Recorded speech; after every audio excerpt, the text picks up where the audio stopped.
Take 2, 1, 8. On KBLA, James Farr's on the mic, lifting up the people, keeping hope in sight.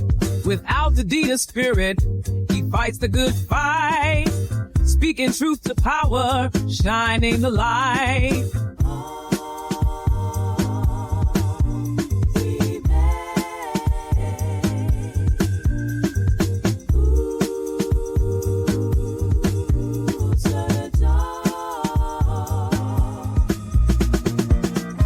Try to break us, but we're standing tall.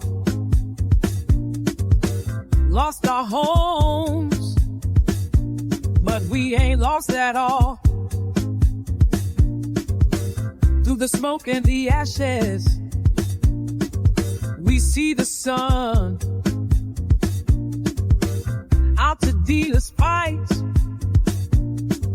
has just begun. Just begun. Begun. We'll rise again, we'll build it strong. Through the struggle, yes, we belong. Hand in hand, through dust and pain, Altadena's heart remains.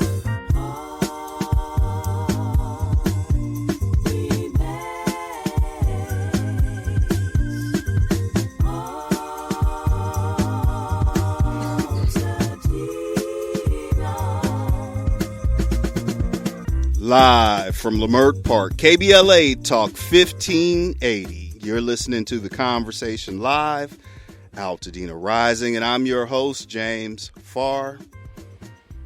This is the show of record, and we are chronicling for the nation the January 2025 Altadena Eaton Canyon fire, which 18 souls perished. Thousands were displaced,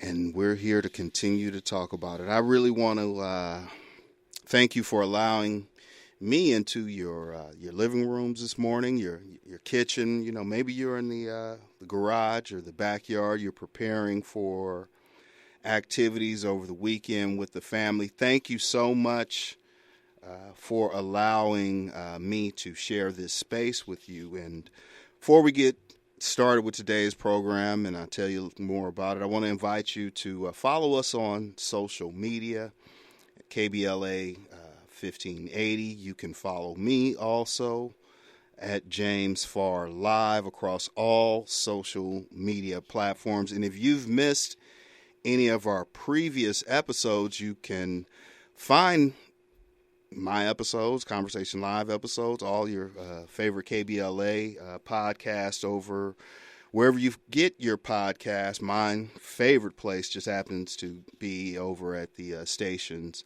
YouTube page. We got a full program today, and it's a conversation that I've been anticipating having, and we're going to definitely have it today. I remarked at a town hall, it was at the 100th day, I believe, KBLA Talk 1580 Town Hall meeting in Pasadena at the Jackie Robinson Recreation Center. I remarked at that town hall, as many in the delegation and certainly in the local community were asking, well, where is Supervisor Kathryn Barger? I didn't have an answer. That question kept coming up, and I remarked at that town hall that I thought she was ducking this opportunity to have this real conversation. Well, I guess I'm going to have to eat a little crow on that, because she's here this morning. She's going to be in the seat, and we got some questions to get after, and we really want to get her insight. I've had 3 electeds who all share something in common on this program. 2 previous elected. She now makes the 3rd elected. And for those keeping score and keeping track, Los Angeles County is by populace the largest county in the nation, and our electeds are charged and tasked with legislating and policy and things. And as I said earlier, the largest county by populace in the nation. And so Supervisor Barger will be here, and we want to unpack what happened on the night of January 7th, look at where we are now and what's happened now 5 months since that fire.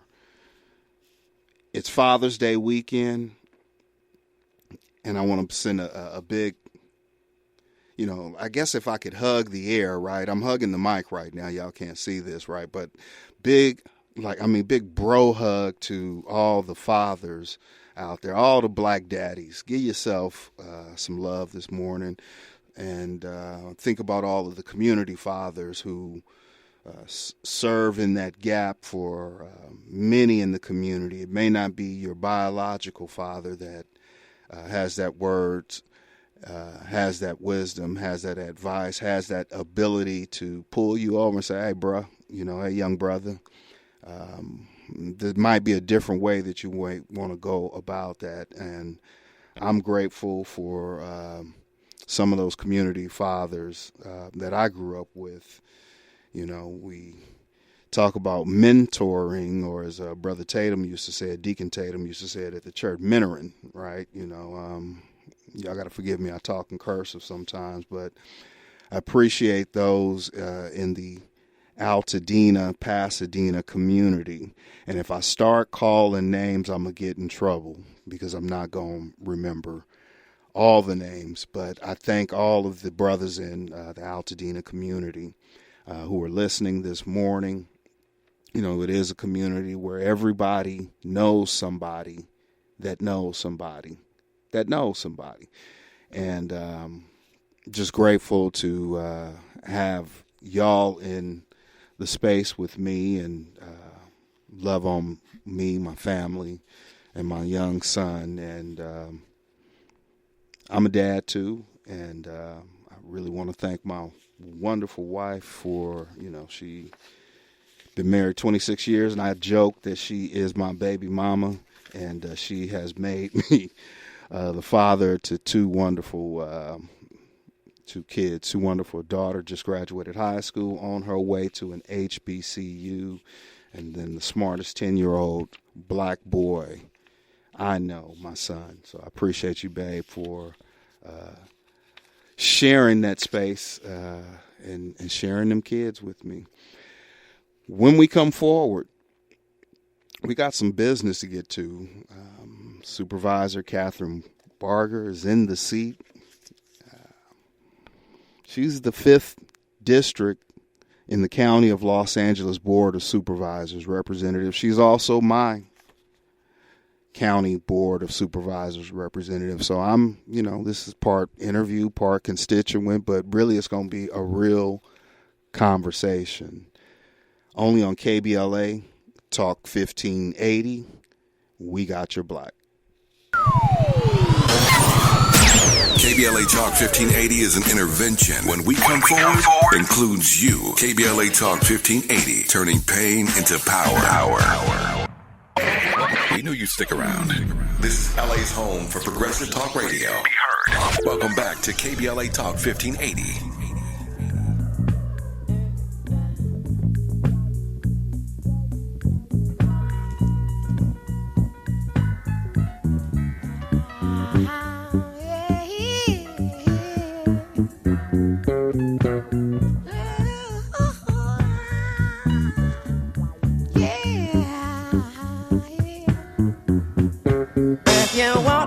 Stay, I'll be around. KBLA Talk 1580. You're listening to The Conversation Live, Altadena Rising, and I'm your host, James Farr, and we are sponsored in part by Quinn Emanuel Trial Lawyers. Well, folks, as I guess promised, I don't know. It was certainly an invitation, and one that I had been waiting for to be accepted. And I figure we got to get to at least an understanding of what happened January 7th And, I've remarked on air before that, one day our electeds may have to actually show up and do their job. Well, I don't know about any other day, but today I have an elected who's shown up to do her job, and she's going to talk with us and talk us through what happened January 7th. I'm joined today by the 5th District Supervisor, who is now in her final term in office, right? Someone says for context it matters, so I'm just put it all out there. She's the chair of the Los Angeles County Board of Supervisors. She is the only sitting Republican on the Los Angeles County Board of Supervisors. I don't think that should necessarily matter in a Board of Supervisors supervisorial role. I think that's a college word. I'm spitting that out in cursive. But Supervisor Barger, thank you so much for being here. Good morning. And a good morning to you. Absolutely. It's an honor to be here. Absolutely. We're almost neighbors, but we're certainly we live in the same region. That's neighbors. That's neighbors. That's right? neighbors. Well, community to me is anyone that you're in proximity of, right? There's an opportunity for that to be community, but you're also my supervisor.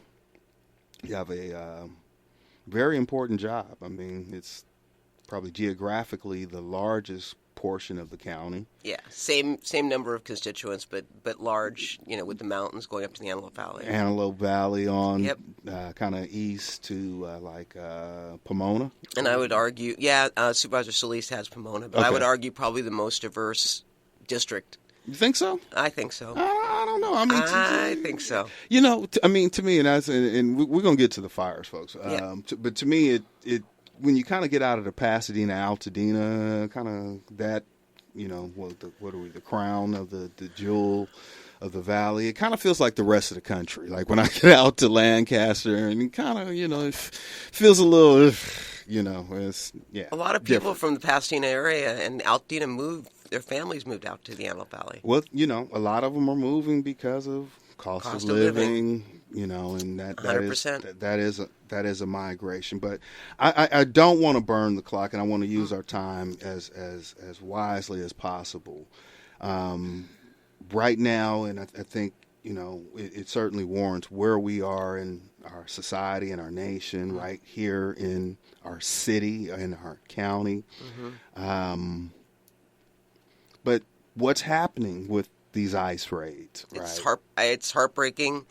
I had a staff member in my office whose godson was leaving Lucky Baldwin's on Colorado Boulevard, driving in a truck, works for Alhambra School District, and got pulled over.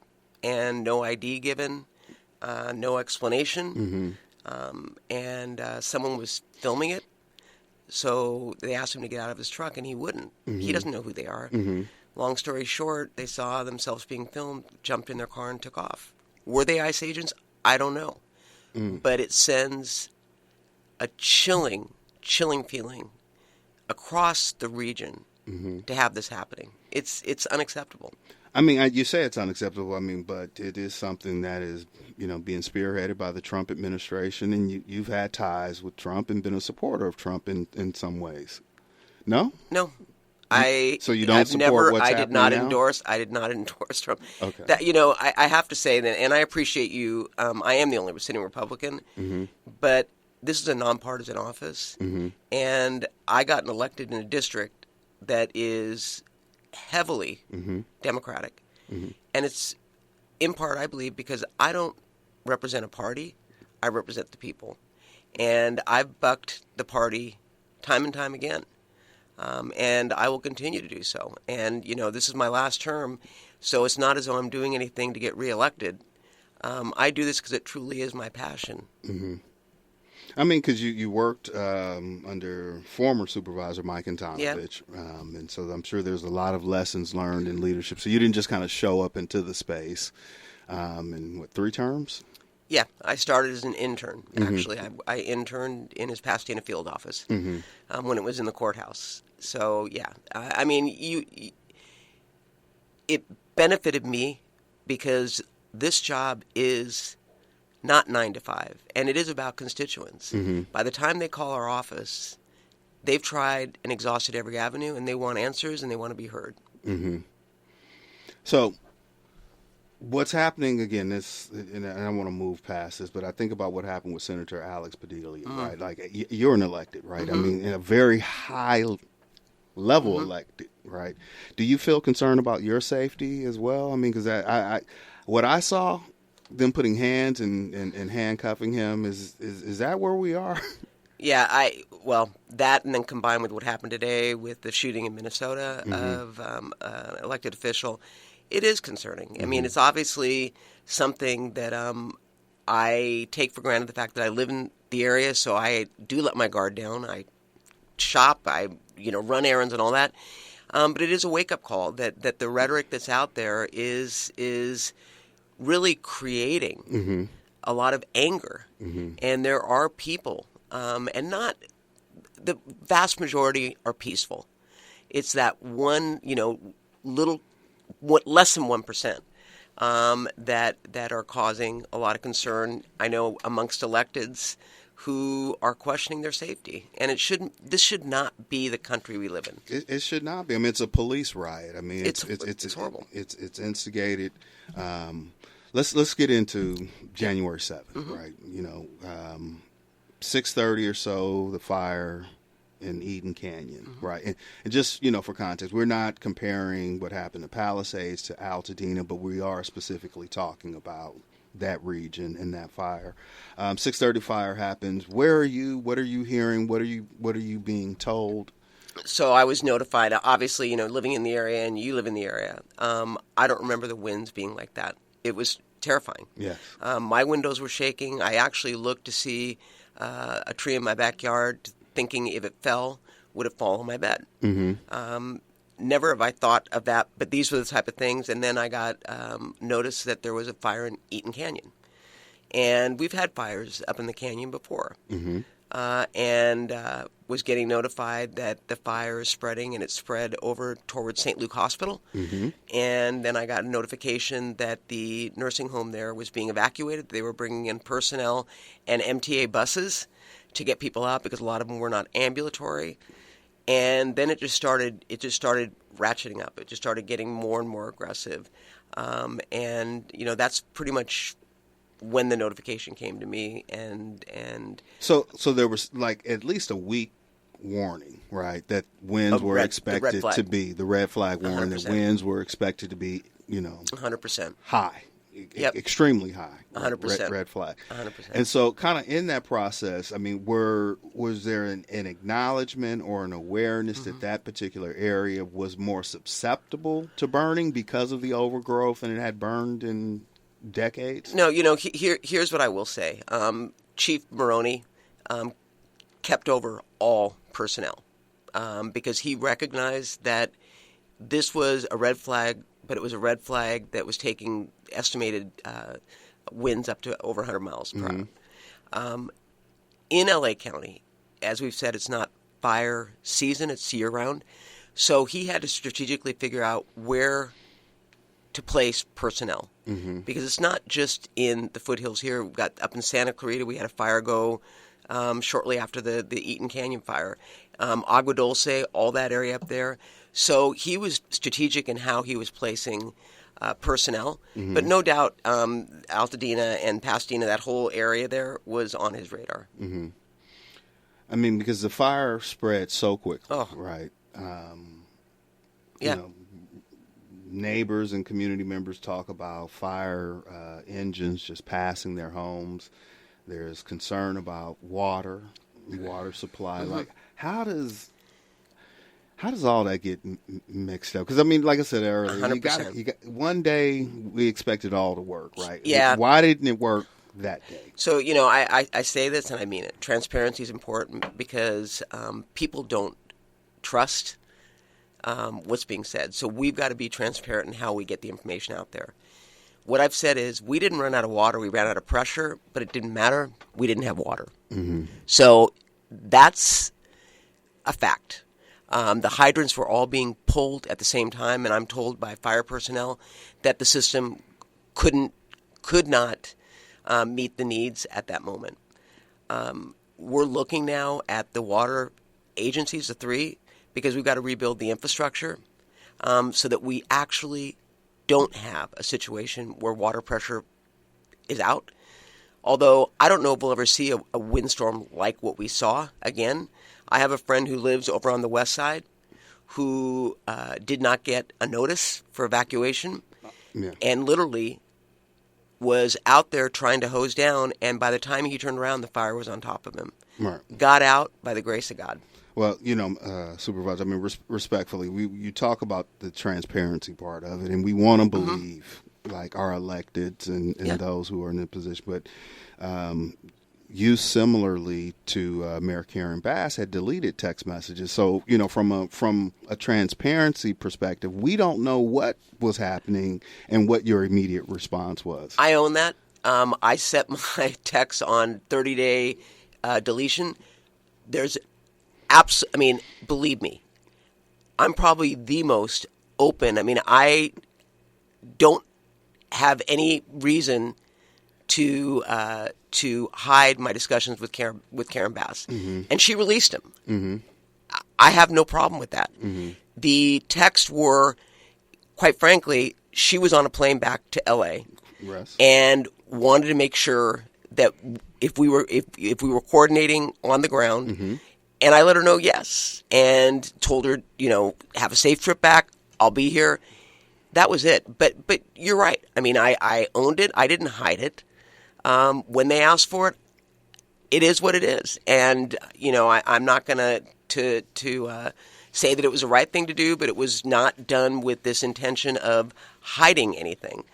But it doesn't matter, because there are going to be those that are going to either believe or not believe, and I just have to own the fact that I did delete. Well, right now, we look at this ideal of relief versus recovery, right? And some would believe we're in a recovery space, and people I talk to still need a lot more relief. And so when we come forward, we're going to continue this conversation with Supervisor, and we want to kind of understand what this building and rebuilding process looks like. All right, Supervisor, because there's some concern, and I hope you got your answer ready. But there's deferred fees. Some are asking. You don't have to answer it now. I want to give you some time to think about. But there's deferred fees. Others are asking, why can't the fees be waived? Right. It seems kind of like it's penalizing folks who are in a very bad situation. So when we come forward, we're going to continue this conversation. News is up next. You're listening to the conversation live, Altadena Rising. We are sponsored in part by Quinn Emanuel Trial Lawyers, only on KBLA Talk 1580, your ancestors' favorite radio station. A safe place to go loud. A great place for progressive politics. KBLA Talk 1580. Heard any other talk radio lately that sounds anything like this? We didn't think so. You're listening to Unapologetically Progressive. KBLA Talk 1580.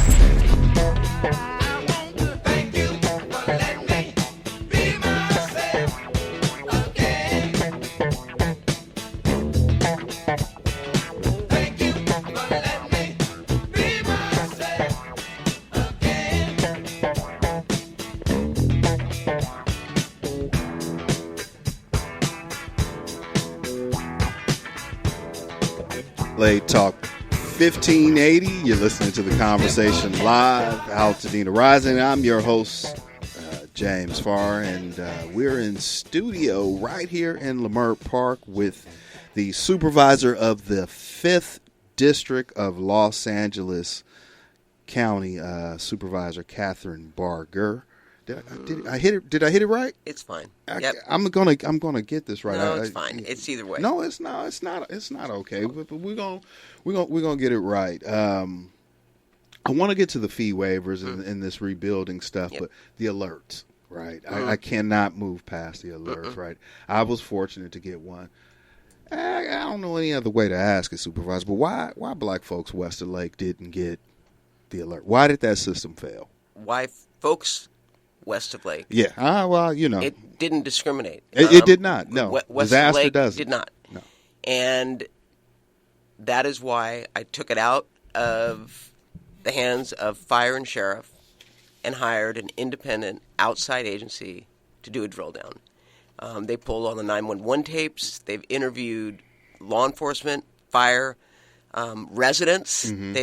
They've had meetings in the community. Mm-hmm. It's important to get answers. Mm-hmm. I have to tell you that it was not unique to Altadena. Mm-hmm. You look at what happened to Palisades, cars were left on a street so that the vehicles couldn't even get out because people were massive evacuating at last minute. Right. Bottom line, that serious problem. Mm-hmm. And then to make matters worse, when alerts went out after that, they were going out to people that are not even impacted by the fire, saying you have to evacuate, which undermines the credibility of the entire system. What? And I don't know. I know you don't have a crystal ball, right? And I'm sure there's some lessons learned coming through this 100-year, once in a millennial, certainly once in a lifetime. Seems to be man-made. God willing. God willing. Absolutely. But, again, I was saying earlier, folks, at some point, people got to do their job. So what are we going to learn? Because obviously, telling that to that 80-year-old senior who ran in the middle of the night for her life, right? Or that 70-year-old, just the nearly 20-something thousand people that ran for their lives, like... Or the family member whose loved one didn't get out and was killed. Two things. We're going to have to do lessons learned. And I think that we've become too dependent on our phones to be our notice. Mm-hmm. The reality is that I have friends their phones went dead. They didn't have electricity up in Altadena. They had turned it off. Right. We need to do a better job of preparing. In elected, but also as a community. When you talked earlier about the red flag warning, and we knew it was going to be serious. And the minute that Maroney held over all personnel, should have been literally a red flag for us to say to everyone, get ready to evacuate. Mm-hmm. Although the area, if you had told me that a fire starting in Eaton Canyon would make it as far west as it did, I would have said there's absolutely no way. No, I thought my area was gone. Yeah, well, and it wasn't, but I've never seen anything like this in my lifetime. And when I talk to fire personnel about how quickly it spread and how it literally was going in every direction and starting spot fires everywhere, it raised a lot of questions. Then I talked to people that the next day lost their home. And it's like, this is the day after. How can the fire keep going?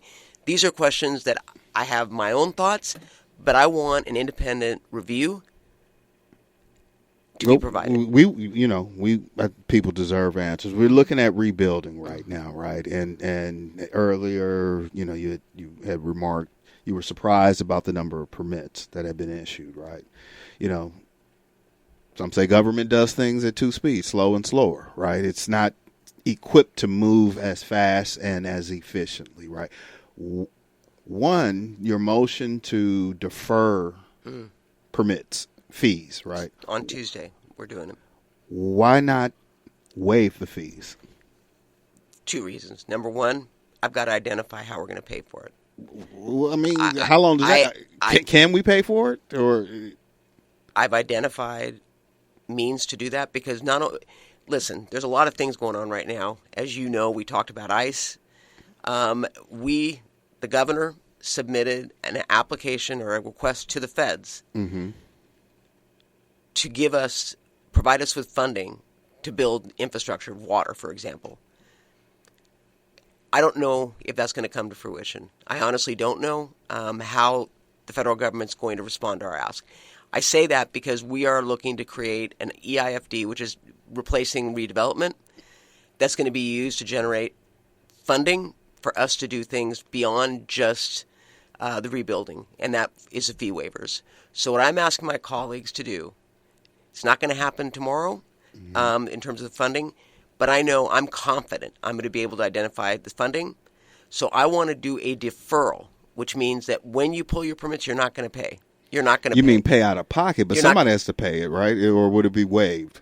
I think that's what people are looking for. So if you want to take it, I mean, I'm very cautious with my word because I don't want to overpromise, but I'll tell you this: if you go in to pull your permit and it's deferred, you can consider that waived, because the reality is that we're going to be looking and we're going to find the money. And to your point about going slow and slower, I am convinced. Like yesterday, we had the Foothill catalog. Alex and Cynthia to put it together.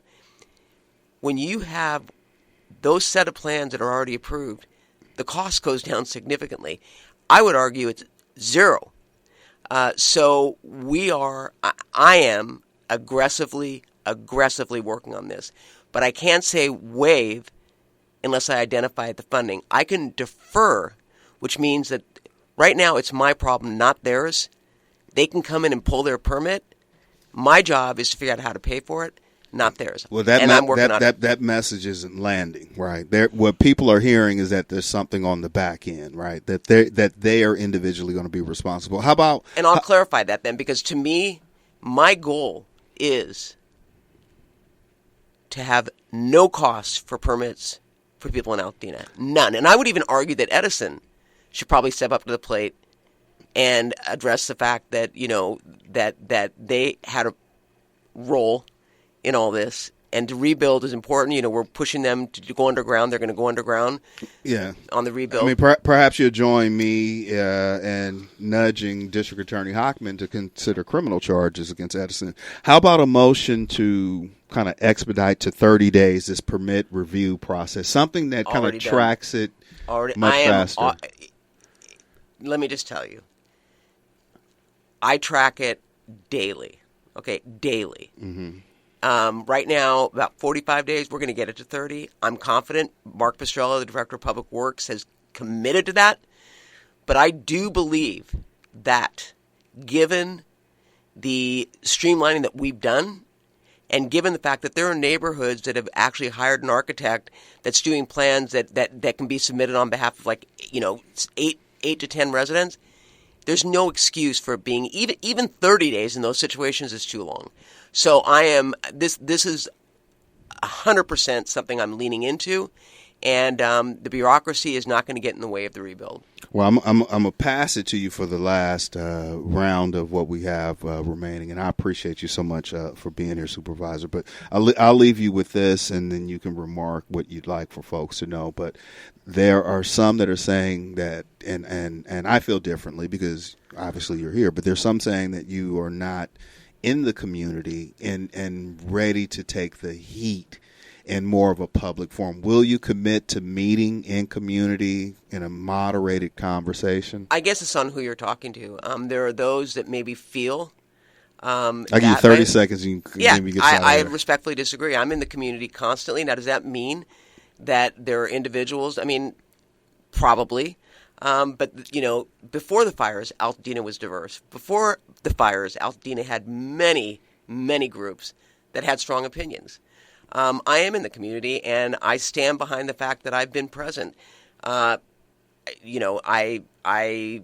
on a case-by-case basis, but I'm not going to come and say that there are not those that maybe want to meet with me. But I have had every Monday, I have a 4:00 call where I bring in key players and allow the community to submit questions, and we get answers. So what do you want your constituents to know in the final 20 seconds?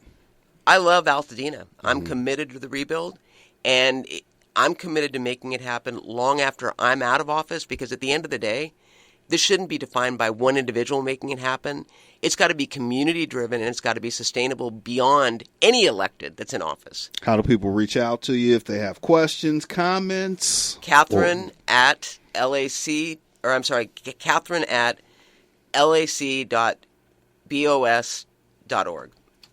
That's Supervisor Kathryn Barger of the 5th District of the Los Angeles County Board of Supervisors, who has been gracious enough to make her way down to Lamert Park this morning. We're going to wish you safe travel. There's a lot of things happening over the weekend. I don't know if you're going to any rallies or any of the Juneteenth events in and around the area, but I do appreciate you coming in. And let's not be a stranger. Always here, and the invitation is there for you. All right. Now we'll get the governor here, huh? Got to Governor Newsom. Okay, never mind. When we come forward, I got some updates for you only on KBLA Talk 1580. We got your black. The station you turn to when you've had it up to gear with cultural incompetence. KBLA Talk 1580. When the flames subside, who ensures that the stories endure? At KBLA Talk 1580, we're committed to preserving the voices that shape our community. We know people have short memories, and as long as this Black Talk radio station is on the air, we will not let Altadena be forgotten. We are honored to announce that the Altadena Historical Society will officially archive our recent town hall alongside every episode of Conversation Live Altadena Rising with James Farr. This is the show of record, the definitive source for tracking Altadena's roots, resilience, recovery, and reunion. These stories will now live on for students, scholars, researchers, and journalists seeking truth and legacy in the months and years to come. Because history isn't just made, it's honored, it's recorded, and it's passed forward. We're KBLA Talk 1580. This is KBLA Talk 1580, where hate loses and love wins.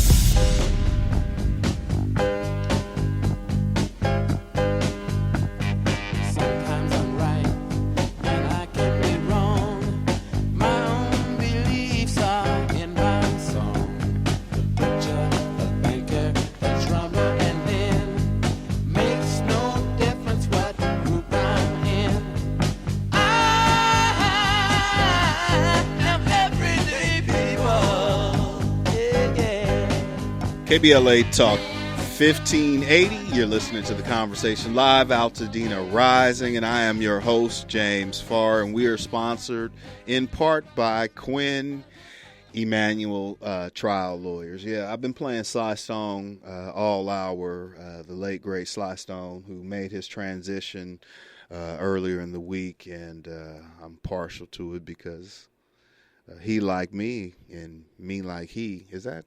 I don't even know if that is proper to say that in that combination. But anyway, we're both from the Bay Area, and I'm definitely everyday people. And I know you've been listening to all of the announcements. Our KBLA Talk 1580 4th anniversary event is approaching fast, and seating at all 4 of the special events is getting very tight.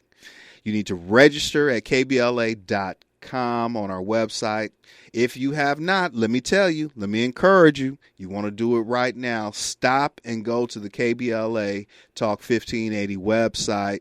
There are 4 events celebrating 4 years. And if you're planning to attend our Juneteenth event, which is on Juneteenth, backyard barbecue, we're asking that you bring a gift card from a local restaurant or grocery store in any denomination.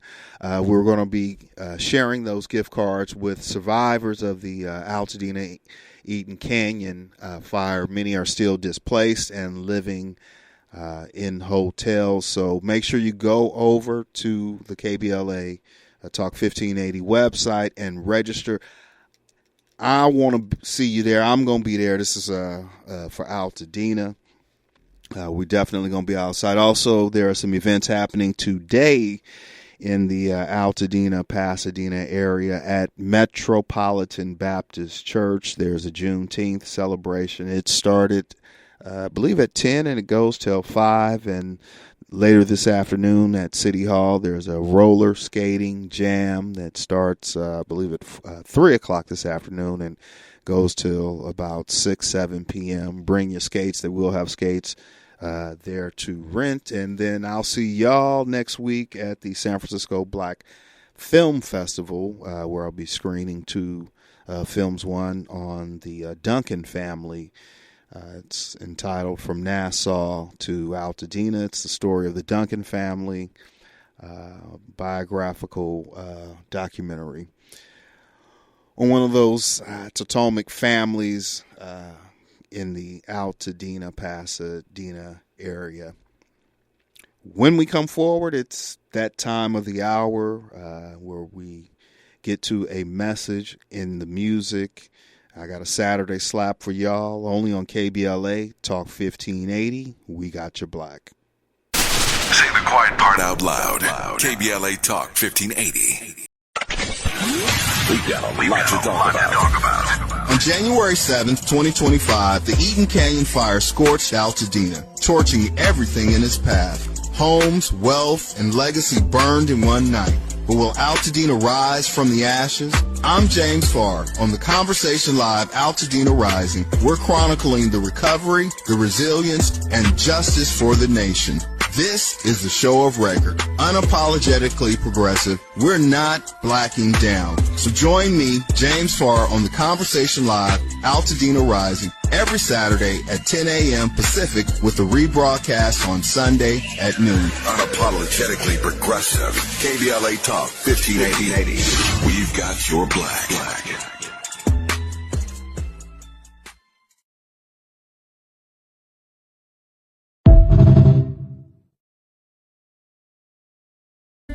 Find a righteous rage and don't be afraid to say what you see. We're KBLA Talk 1580. Yep. KBLA Talk 1580. You're listening to the Conversation Live, Altadena Rising, and I am your host, James Farr. It's Father's Day weekend, y'all, and I think I'm going to go love on myself this weekend. Get myself some flowers, find myself some barbecue, and go hang out in the community. And keeping in touch with that Sly and the Family Stone theme today with our message in the music. I just want to remind all of y'all in the Altadena and Pasadena area and impacted by this fire as we go through this roots, this resilience, the recovery, the rebuilding, and the reunion. I want y'all to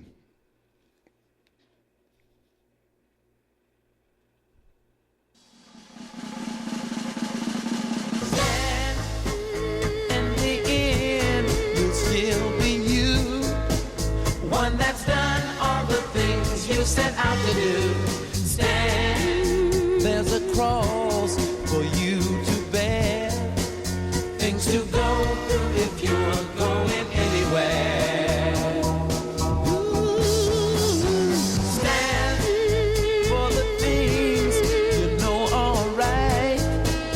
It's the truth that the truth makes them so alive. Stand, all the things you want are real. You have you to complete, and there is no deal.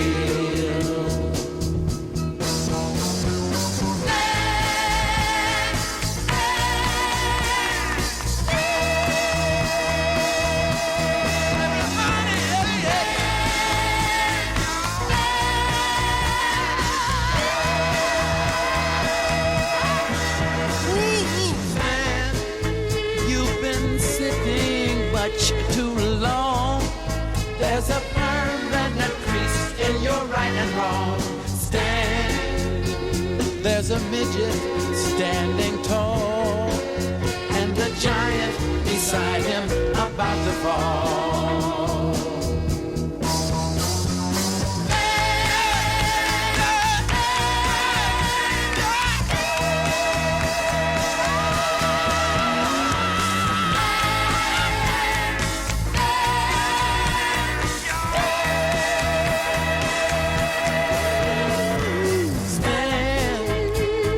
just let that breathe a little bit, Simeon. Yep.